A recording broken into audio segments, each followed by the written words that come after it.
una mañana especial. Digamos que todo el pueblo cristiano a lo largo y ancho del planeta celebra por estos días el acontecimiento que en últimas se constituye en el fundamento de nuestra fe.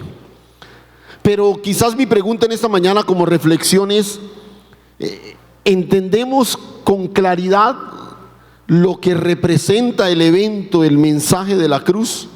Y es de eso que quiero que ocupemos unos minutos en esta mañana. Y por favor ubíquese en el capítulo 15 del Evangelio según San Marcos. Marcos capítulo 15. Y vamos a usar este texto como reflexión. Es fácil, y sobre todo por estos días, dibujar en nuestra mente el cuadro de la cruz, ¿no? Escenas como estas nos invitan a recordarlos, imágenes como estas. Pero si uno mira con detenimiento y se imagina lo que sucedió allí, estamos frente a un cuadro, un espectáculo dantesco, ¿no? 3 hombres cuelgan en un madero prácticamente desnudos, azotados, emanan sangre por todos lados. La posición en que han sido puestos los lleva a vivir una agonía que es dramática.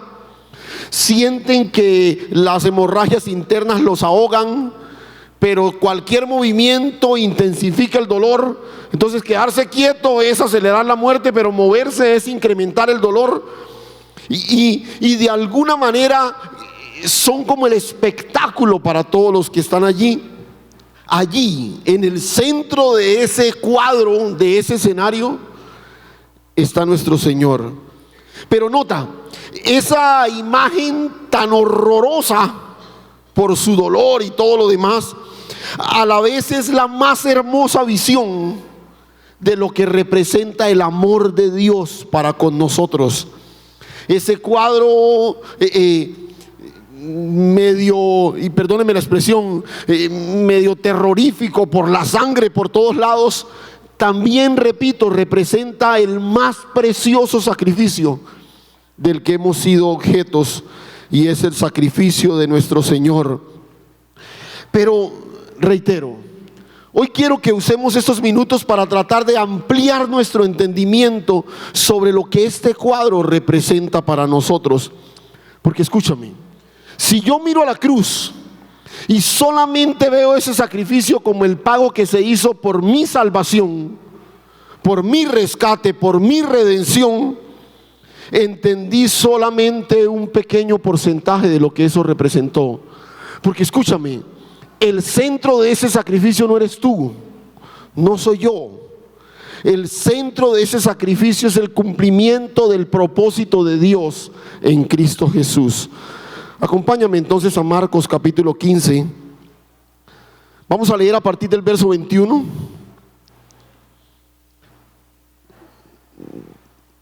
Y obligaron a uno que pasaba, a Simón de Cirene, padre de Alejandro y de Rufo, que venía del campo, a que llevase la cruz.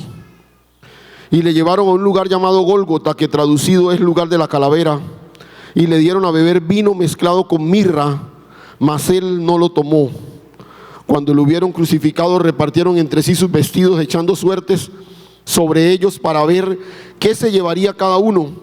Era la hora tercera cuando le crucificaron, y el título escrito en su causa era: el Rey de los Judíos. Crucificaron también con él a 2 ladrones, uno a la derecha y otro a su izquierda, y se cumplió la escritura que dice: y fue contado con los inicuos. Y los que pasaban le injuriaban meneando la cabeza, diciendo: va, tú que derribas el templo y en 3 días lo reedificas, sálvate a ti mismo y desciende de la cruz. De esta manera también los principales sacerdotes, escarneciendo, se decían unos a otros con los escribas: a otro salvó, a sí mismo no se puede salvar. El Cristo, Rey de Israel, descienda ahora de la cruz para que veamos y creamos. También los que estaban crucificados con él le injuriaban. Cuando vino la hora sexta, hubo tinieblas sobre toda la tierra hasta la hora novena. Y a la hora novena Jesús clamó a gran voz diciendo: Eloi, Eloi, lama sabatani, que traducido es: Dios mío, ¿por qué me has desamparado? Y algunos de los que estaban allí decían al oírlo: mirad, llama a Elías. Y corrió uno y empapando una esponja en vinagre y poniéndola en una caña, le dio a beber diciendo: dejad, veamos si viene Elías a bajarle. Mas Jesús, dando una gran voz, expiró. Entonces el velo del templo se rasgó en dos, de arriba abajo. Y el centurión que estaba frente a él, viendo que después de clamar había expirado así, dijo: verdaderamente este hombre era hijo de Dios. También habían algunas mujeres mirando de lejos, entre las cuales estaba María Magdalena, María la madre de Jacobo el menor y de José, y Salomé, quienes cuando él estaba en Galilea le seguían y le servían, con otras muchas que habían subido con él a Jerusalén. Es interesante cuando uno observa cómo cada persona que está frente a la cruz tiene una interpretación de lo que está sucediendo ahí. Entonces, cuando uno lee un texto como esto, los religiosos decían esto, los soldados decían esto, los fariseos decían esto. Entonces uno dice, bueno, realmente, ¿qué significó? ¿Qué significa para nosotros hoy? ¿Cuál es ese mensaje que la cruz tiene para nosotros en esta mañana? Y quiero mencionar tres cosas muy sencillitas frente a ese mensaje que, repito, es un mensaje que más allá de ser el fundamento de una fe, es finalmente la razón por la cual usted y yo estamos aquí en esta mañana. La primera cosa que quiero puntualizar es que el de la cruz es un mensaje que, escúchame, necesitamos entender, necesitamos escuchar. Los que pasaban le injuriaban: tú que derribas el templo de Dios y en 3 días lo reedificas, sálvate a ti mismo y desciende de la cruz. Tú que derribas el templo y en 3 días lo reedificas. ¿Quién había dicho eso?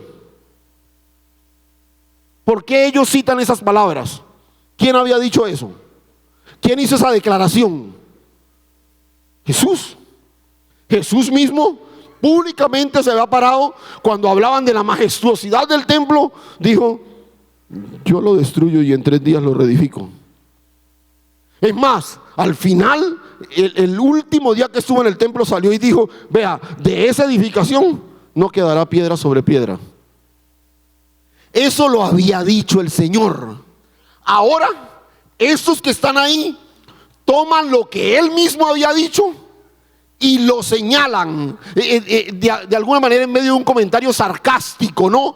Él está en la cruz, Él está sufriendo todo el flagelo del rigor de la crucifixión, y ahora se paran frente a Él en tono burlón y le dicen: ve, pero tú no, y que destruyes el templo y en 3 días lo reedificas. Sálvate a ti mismo, desciende de la cruz. Cuando Jesús hizo esa declaración, ¿a qué se refería? ¿A qué se estaba refiriendo? ¿Estaba hablando del templo, de la edificación? No, estaba hablando ¿de quién? De Él mismo, de Él mismo. Pero escúchame,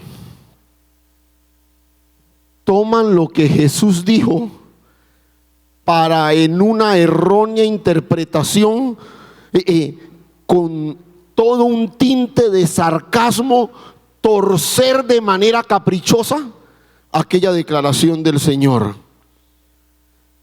El concepto que Jesús declaró lo convirtieron en una realidad arquitectónica. Hay un templo que Él va a destruir en 3 días y lo va a levantar, pero de eso no estaba hablando el Señor, estaba hablando de Él. De Él. Este templo sería derribado, sería destruido y en 3 días sería levantado nuevamente. Escúchame algo. Eso sucedió ese día al pie de la cruz, pero lastimosamente sigue sucediendo hoy en medio de nosotros.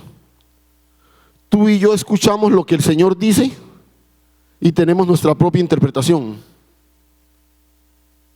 ¿Qué pretendían con esa expresión, como poniendo el dedo en la herida? A ver, ¿tú qué dijiste esto?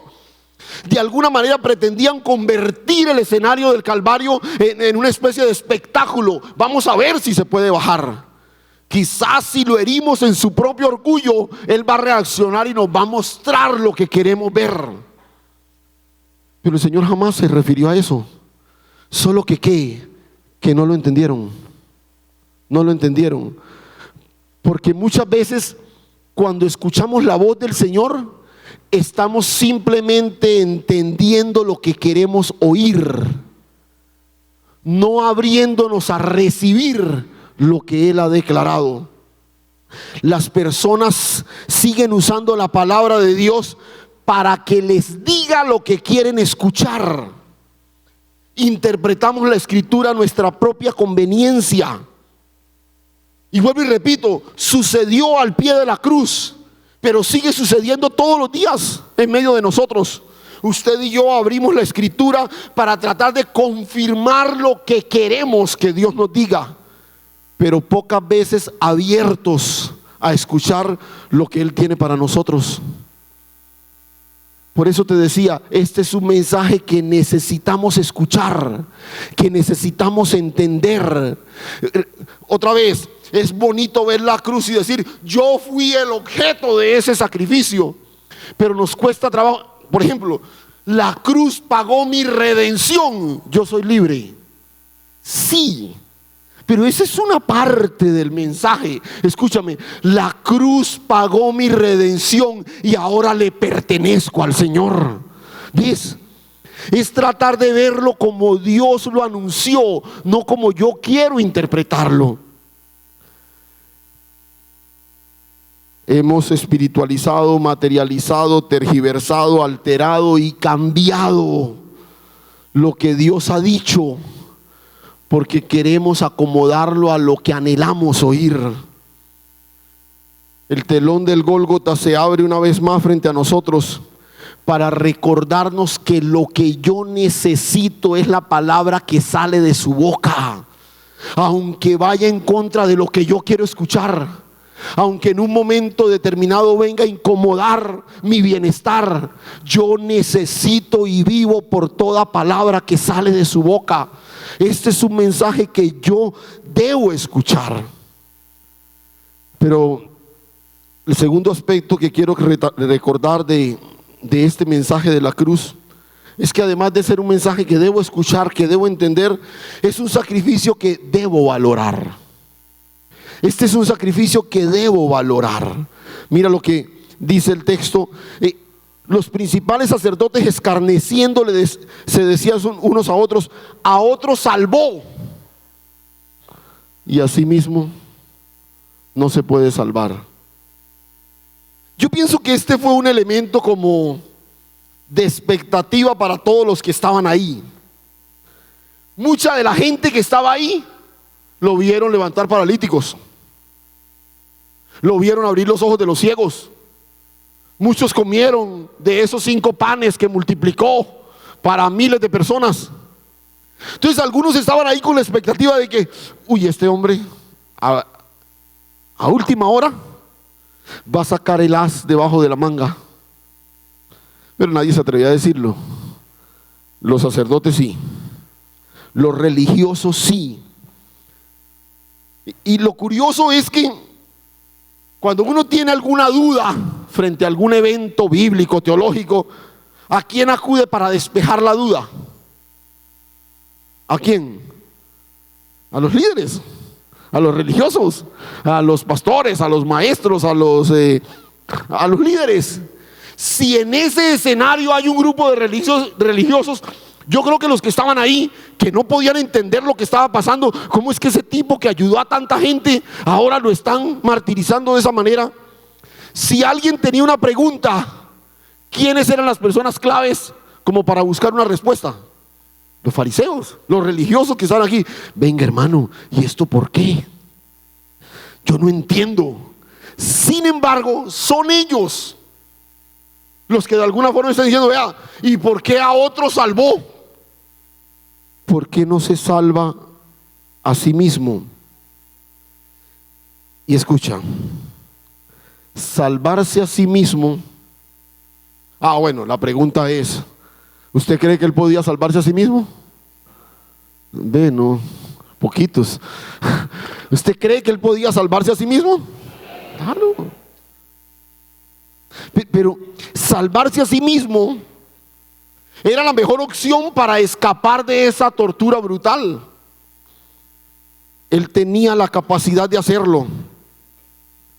Pero si usted observa, Jesús termina su ministerio en la tierra enfrentando la misma tentación con la que comenzó.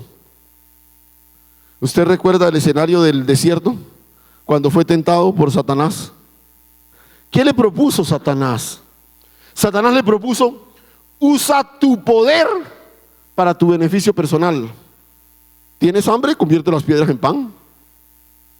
Súbete al pináculo del templo y haz un espectáculo y no tienes que hacer todo ese camino tortuoso hasta la cruz. La gente te va a reconocer como Señor. Nota, esa misma tentación que enfrentó al iniciar, la está enfrentando ahora terminando su ministerio. Sálvate a ti mismo. Y después de semejante tortura que está recibiendo, cualquiera se hubiese sentido tentado a tomar esa opción.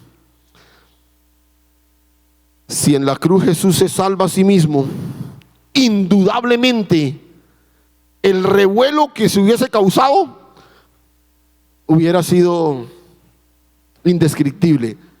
Usted que ha visto las películas, los dramas y todo esto, por un momento imagínese el drama distinto.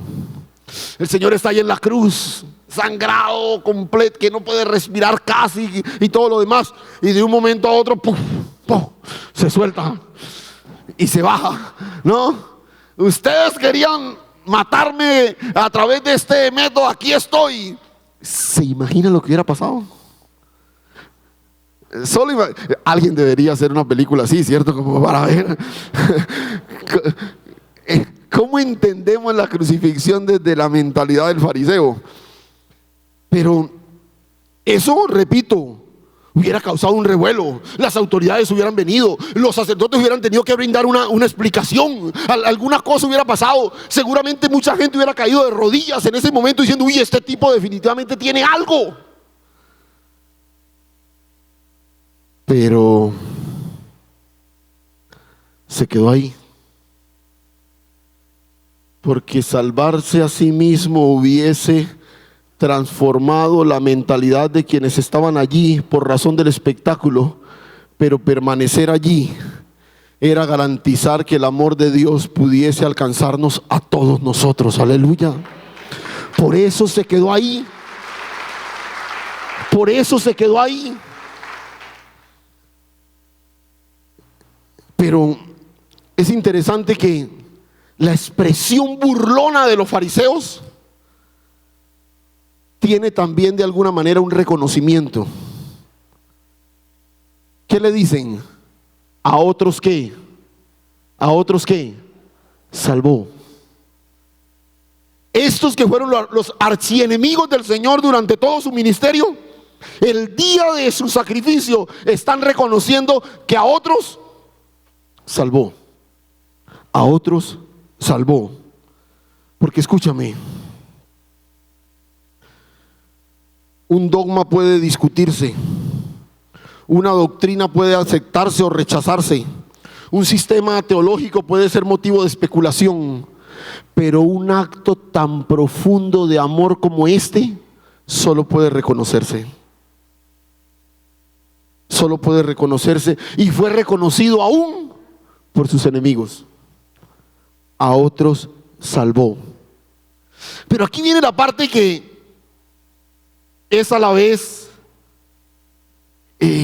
triste. Estos tipos, en medio de su riguroso pensar religioso, están reconociendo que ese que está ahí a otro salvó. Pero nota, la expresión, además de ser una expresión de reconocimiento, también es una expresión excluyente. Si yo digo a otro salvó, ¿qué estoy queriendo decir también con eso? ¿Qué qué? A otros. A otros. A mí no. Esta expresión, de alguna forma, es el reconocimiento de que Él tiene el poder para salvar, pero yo no he tenido la humildad para aceptar ese sacrificio. asimismo no se puede salvar. Porque de haberse salvado, probablemente ese mismo día Jesús hubiese sido proclamado rey de Israel, aquella nación con unas fronteras delimitadas, pero por quedarse en la cruz, el Padre lo exaltó como Rey de Reyes y Señor de Señores. Aleluya. El Rey de todo el universo. Gloria al Señor. No solo para otros, para todo aquel que cree. Este es un sacrificio de amor en donde caben los blancos, caben los negros, los ricos, los pobres, los árabes, los judíos, los explotados, los explotadores, los de derecha, los de izquierda, los de arriba, los de abajo. Todos cabemos en la expresión gloriosa de ese sacrificio, porque se quedó en la cruz. Aleluya. Es un mensaje que debemos escuchar. Es un sacrificio que debemos apreciar. Pero también, te hablé de 3 aspectos, pero también es un amor que debemos experimentar. Desciende ahora de la cruz para que veamos y creamos. Así le gritaron: desciende ahora para que veamos y creamos. Como te decía hace un momento, descender de la cruz era un acto de poder que hubiese revolucionado ese escenario. Pero mantenerse en la cruz fue una expresión de amor que transformó la humanidad entera. Mira,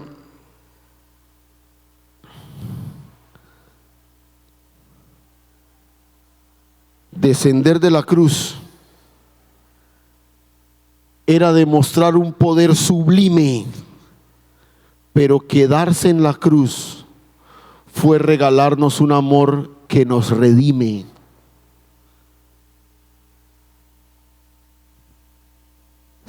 La pasión de Dios por su Hijo fue mantenerlo en la cruz para que todos nosotros pudiéramos tener la oportunidad de ser conformados a la imagen de Él.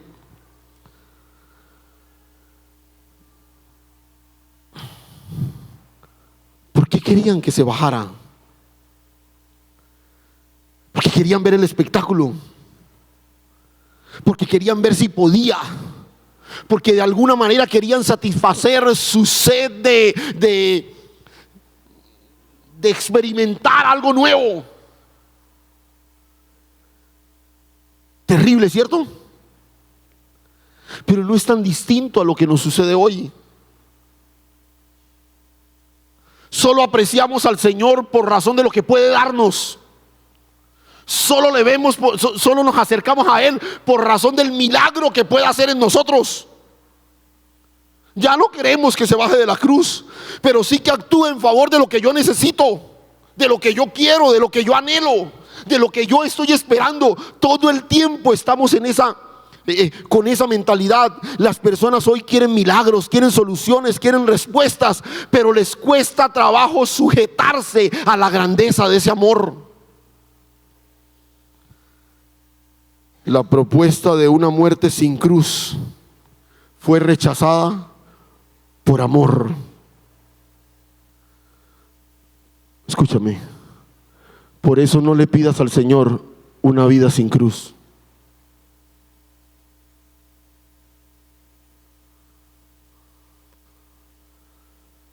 No le pidas al Señor una vida sin cruz, porque una vida sin cruz es una vida sin luz. Una vida sin cruz es una vida sin propósito, porque la cruz redefine el sentido de la muerte. Porque la cruz nos recuerda que aún en medio de las circunstancias más adversas, más complicadas, más difíciles, podemos descansar en Dios. Podemos abandonarnos en sus brazos.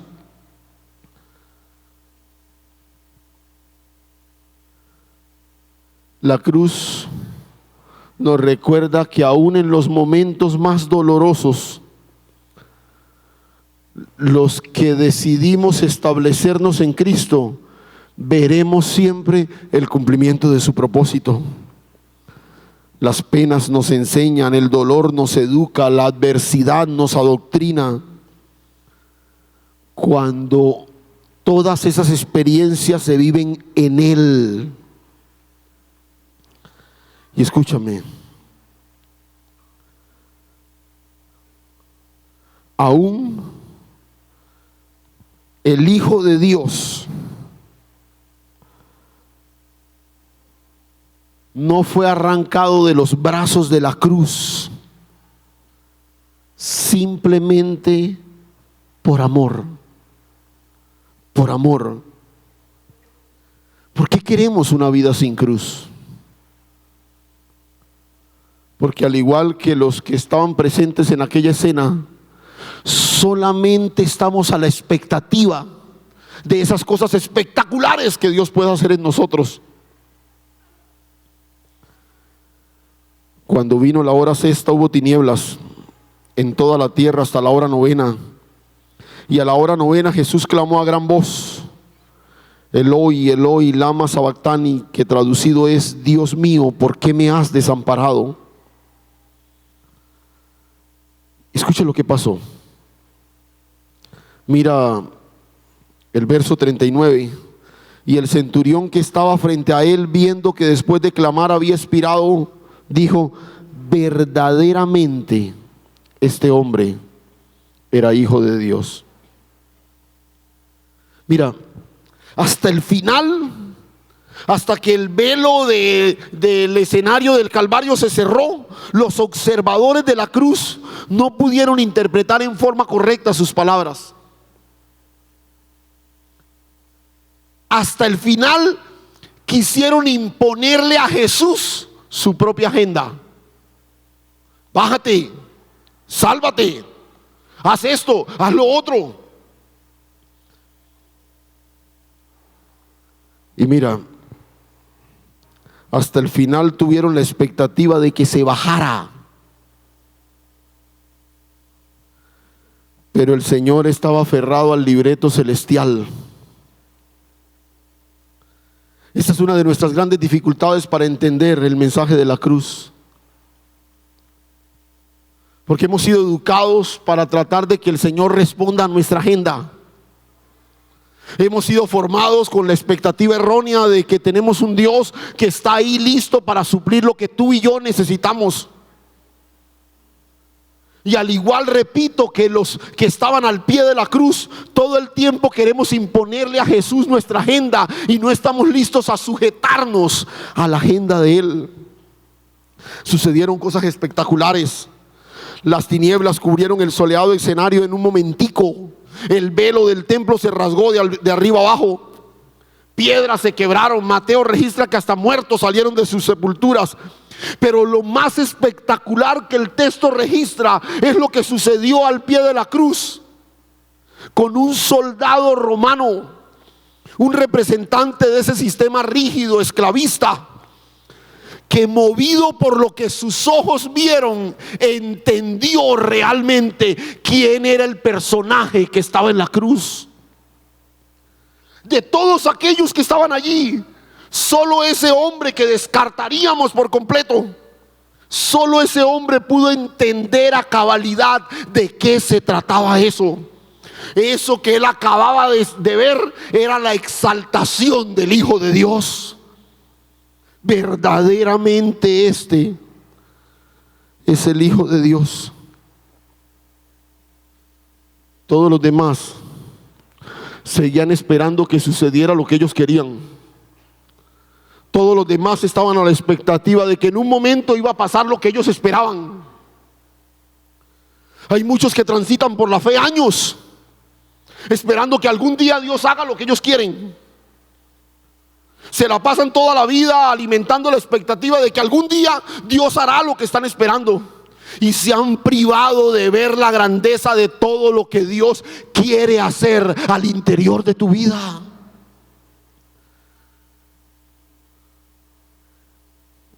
¿Cuál es la invitación en esta mañana? Dejemos de mirar la cruz como ese evento lejano, o como ese espectáculo religioso que celebramos cada año. Porque la cruz es el escenario en el que usted y yo hemos estado en él.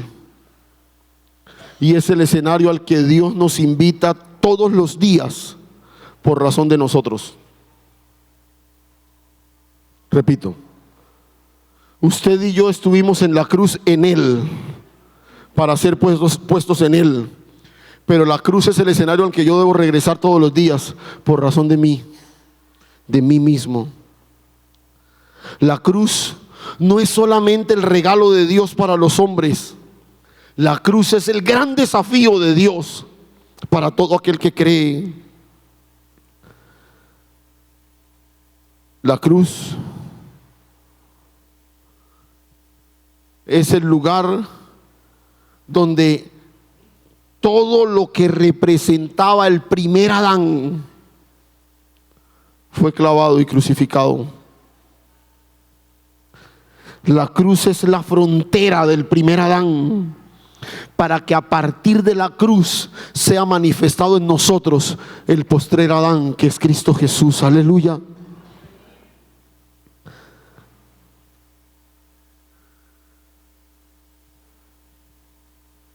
Pablo dice allí en 2 de Corintios 5:14, porque el amor de Cristo nos constriñe, pensando en esto, que si uno murió por todos, luego todos murieron, y por todos murió, para que los que viven, ¿qué?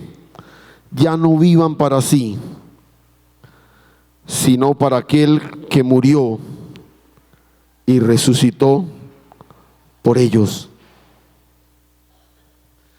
A nosotros nos gusta celebrar que Cristo murió en la cruz, pero nos cuesta aceptar que ese es el escenario donde nosotros también debemos morir. Pero escúchame, no es morir por nuestra redención, porque Él ya la pagó. Es que sin muerte nunca hay resurrección. Nunca hay resurrección. Y a nosotros nos fascina recordar que hemos resucitado juntamente con Cristo. ¿Cuántos están felices por eso? No, como 3 nomás. ¿Cuántos están felices por eso? Hemos resucitado juntamente con Cristo, pero casi se nos olvida que también hemos sido crucificados juntamente con Él. Hemos sido crucificados juntamente con Él. Y como hemos sido crucificados juntamente con Él, ¿ya qué? ¿Ya qué? Ya no vivo yo. Ya no vivo yo.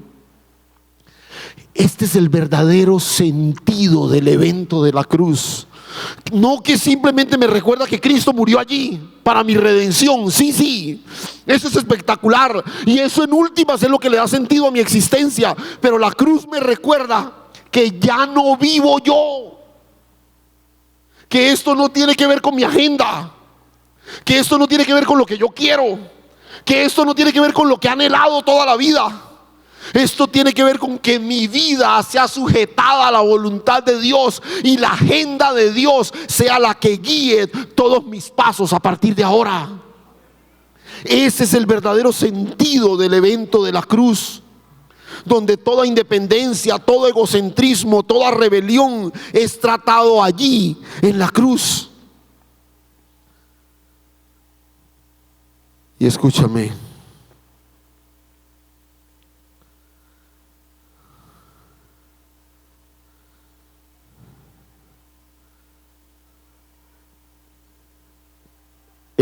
Él sufrió una muerte que yo no podría sufrir,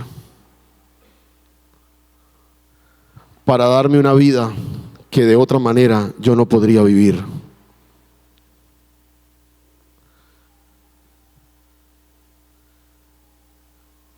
De eso se trata.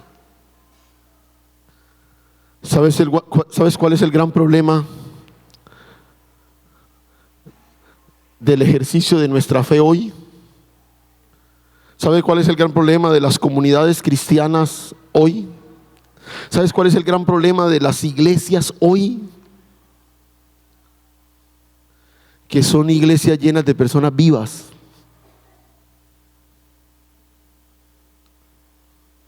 ¿Sabe cuál es la característica del muerto? Que el muerto ya no responde a su ambiente exterior.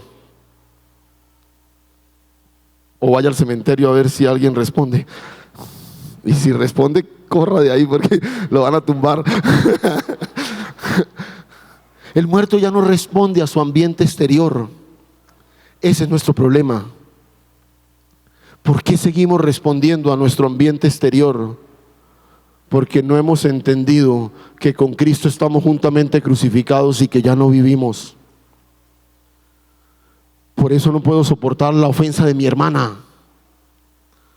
Por eso no puedo tolerar la situación con mi otro hermano. Por eso tenemos problemas, por eso peleamos con el uno y con el otro, por eso reclamamos nuestros derechos. ¿Pero acaso un muerto reclama derechos? ¿Acaso un muerto responde a ofensas? De eso se trata. Ese es el gran desafío del mensaje en esta mañana. No se trata de nosotros. Por eso las parejas se divorcian, porque ya no me siento bien, porque es que ya no la amo. ¿Y quién dijo que se trataba de ti? Esto no tiene que ver con lo que tú sientes, tiene que ver con lo que Él ha declarado. Y si Él te unió para su propósito eterno, esto no tiene que ver con que el amor se te acabó, porque es que no se trata de mí. Estas son las justificaciones que usamos para apartarnos del propósito. Pero cuando entendemos que nosotros hemos sido puestos en ese madero de la cruz juntamente con Él, entonces entendemos que nosotros estamos muertos y que solo resucitamos para vivir la vida de Él. Ese es el gran desafío. Y esa es la invitación que quiero hacerte en esta mañana.